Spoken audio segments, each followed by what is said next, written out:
Have you ever noticed how many successful, disciplined, and resilient kids come from African households and wondered why?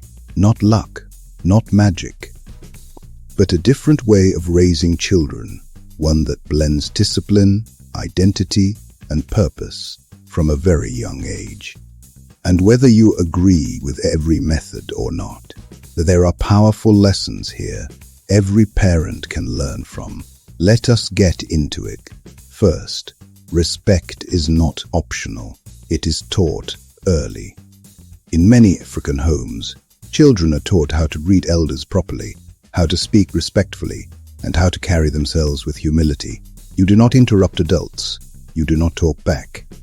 You do not ignore instructions. And while this may seem strict to some, it builds something powerful: self-control and social awareness. These kids grow up understanding boundaries. They know how to navigate authority, and that often gives them an advantage in school, work, and life. Second, education is non-negotiable. In many African households, school is not just important, teacher is a priority. There is a strong belief that education is the pathway to opportunity, stability, and respect. Excuses are rarely accepted. Effort is expected, and excellence is encouraged. Parents do not just ask, "Did you pass?" They ask, "Did you do your best?" And that mindset creates children who are driven, focused, and resilient under pressure. Third, children are raised with responsibility early. It is common for kids to have chores, care for younger siblings, or contribute to the household in meaningful ways, not as punishment, but as preparation. They learn how to manage time, strive, how to be accountable, strives, how to contribute to a community, and this builds independence. So when life demands responsibility later, they are not overwhelmed. They are ready. Fourth, community plays a huge role in raising a child. You have probably heard the phrase, "It takes a village to raise a child." In African culture, that is not just a saying, it is reality. Aunts, uncles, neighbors, family, friends, everyone plays a role.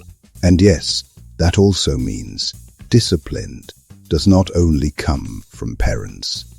There is a shared standard of behavior, and that creates children who understand my actions matter, not just to me, but to everyone around me.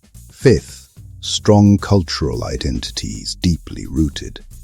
African parents often make sure their children know where they come from, Shwast, what their values are, Shwast, what they stand for, language, traditions, food, stories. These are not just habits. And when a child knows who they are, they walk differently. They are less likely to be easily influenced, less likely to lose themselves trying to fit in, because they already have a strong sense of self. Now let us be real for a moment. Not every method is perfect. Some people grew up feeling that certain approaches were too strict or emotionally distant.